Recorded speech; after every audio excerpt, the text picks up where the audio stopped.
So let me especially thank the PG, Comrade Ismail and the acting President of Congress for making it possible for us to be here, to learn about the blue economy, and also to make our own little contribution. And through him, to extend greetings to all the stakeholders who have come to be part of this exercise. Now, on Maritime Union, when I arrived at the Secretariat of the Maritime Union this morning, I remember the book by Peter Waterman documenting the activism of the dock workers in the early days.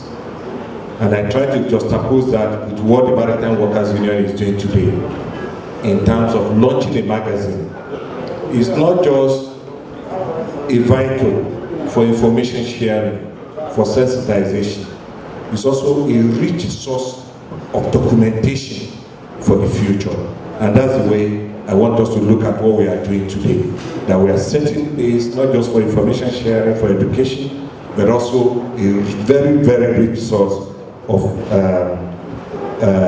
documentation for the future.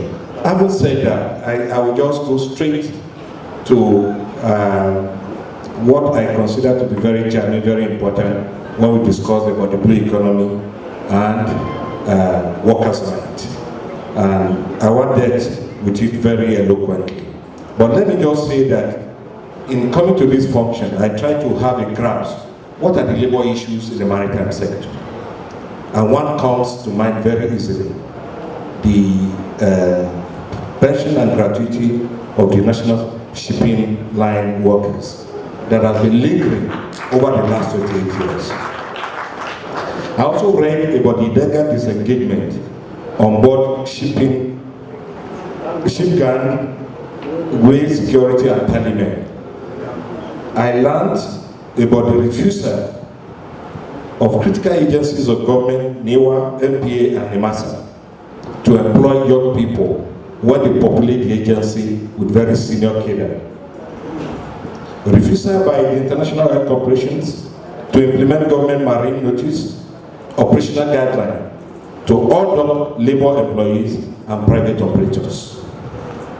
Refusal to implement NJIC, the National Joint International Council, in the shipping sector. These are critical labor issues, very critical. With the transformation from the regular maritime work to marine and blue economy, eliminate all this. Will it, from our own estimation and from the discussion that has been had so far and the input made by our, it's clear that the Maritime Union must prepare for the challenge of precarious work, because with new investment comes new strategies for employment relations.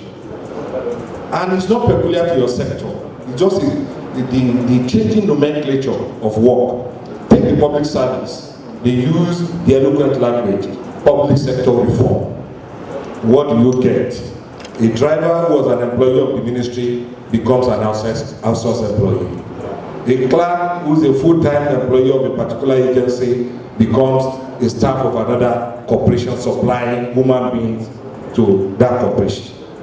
That's for public service. Go to the manufacturing sector. A couple of years back, when I joined the union, I was in the textile sector. When you enter a factory premises, from the entrance, the gate, to the canteen, to the secretary in the MD's office, everybody is a textile worker. Today, you enter a typical textile factory, the gate man belongs to our company. The driver becomes, with due respect to the PG company. The canteen people are supplied by my sister here. And so you find in a factory 4 categories of employees working in the same premises, working for the same person, but with different conditions of employment. So I think those are the critical things beyond the niceties of names. Marine, blue, maritime remains maritime. Workers remain workers, but we must be vigilant about the conditions under which workers will work under this new arrangement. Because like the previous speakers have said, is about reconfiguring the economy to ensure that we attract more investment and open up and have more improvement in the way we generate resources and revenue. But the questions remain. This expansion that we are having, who does it benefit? One area of concern to me over the time is that if you look at the last 3 decades, the world over, not just Nigeria, we've tripled, if not quadrupled, the resources and the wealth that is generated. But why is it that we are having poorer people? More and more greater number of poor people. It's not for lack of money. It's not for lack of resources. In fact, we are generating far more than we generated in the 70s, 80s, 90s. Now, but we're having poorer people. And it starts with the basic conditions under which people are engaged. Whether in maritime, whether in manufacturing, whether in the formal sector. And the critical question, which I will draw and I will leave you with, is that the barrister made a lot of copious reference to the laws, international conventions.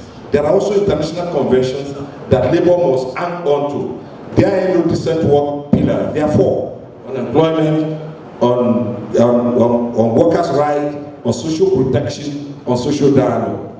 Unions must not allow those pillars not to be adhered to. And interestingly, within the context of the SDGs, somebody made a reference to that. I think he made reference to SDG 14 about the resources on life underwater.